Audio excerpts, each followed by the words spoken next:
Hello, audience. My name is Clint Smith. Today, I'm about to teach you about the danger of silence. Being a teacher, I have learned over the years that speaking is one of the most valuable things in life.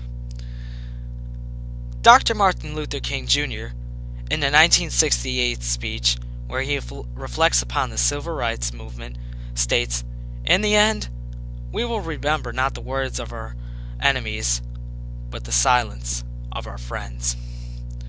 As a teacher, I've internalized this message.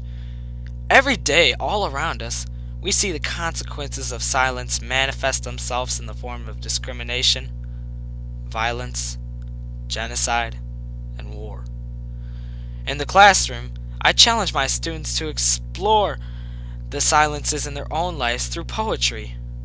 We work together to fill these spaces, to recognize them, to name them, to understand that they don't have to be the sources of shame.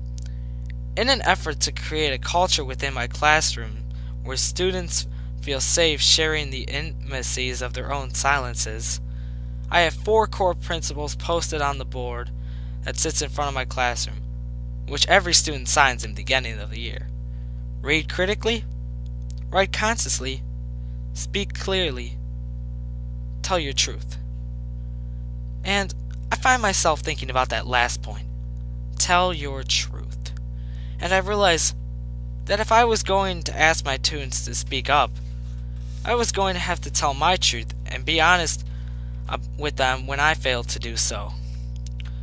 So, I tell them growing up, as a kid in a Catholic family in New Orleans, during Lent I always taught that the most meaningful thing you could do was give something up.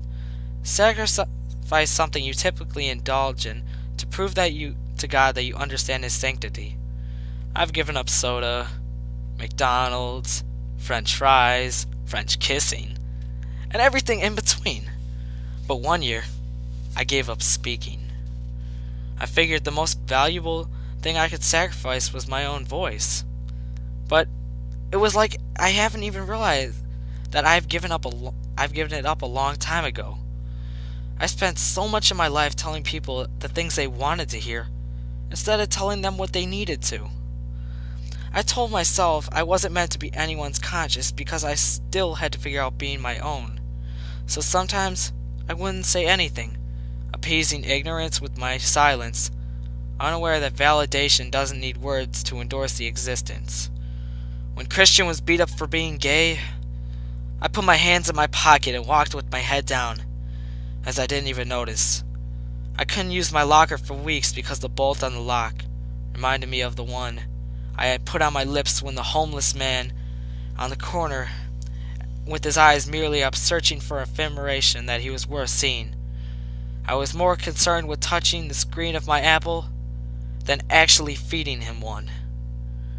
When the woman at the fundraising gala said, "I am so proud of you.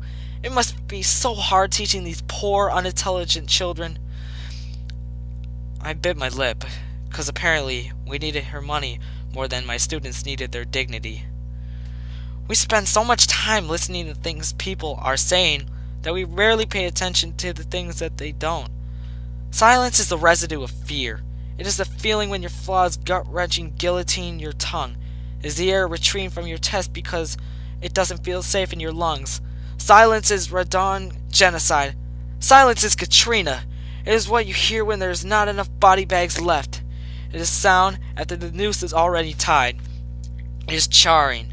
It is chains. It is privilege. It is pain. There is no time to pick your battles when your battles have already picked you. I will not let silence wrap itself around my indecision. I will tell Christian that he is a lion, a sanctuary of bravery and brilliance. I will ask that homeless man what his name and how his day was, because sometimes all people want to be is human. I will tell that woman that my students could talk about transcendentation like their last name was Thorough. And just because you watched one episode of The Wire doesn't mean you know anything about my kids. So this year, instead of giving something up, I will live every day as there is a microphone tucked under my tongue, a stage on underside of my inhabitation, because who has to have a soapbox when all you need is your voice? Thank you.